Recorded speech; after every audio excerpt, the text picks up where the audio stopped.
Right, I keep saying it's the hottest day of the year, but it really is the hottest day of the year right now. It's 26.5. 26.5 degrees, boiling hot sunshine here in London town. We've got the air conditioning on, blowing my hair all out of kilter, but never mind.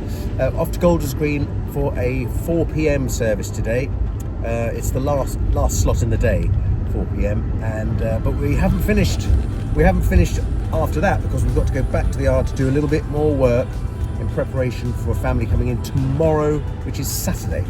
So we are 7 days a week at LDC. We never stop, we never sleep, we never close. Well, we do sleep, but we're always available to help at any time. The grounds are looking absolutely beautiful today. Look at that. And one of the things I love about Golders Green Crematorium is that our mum is scattered just over there. And we always say hello to her whenever we come here.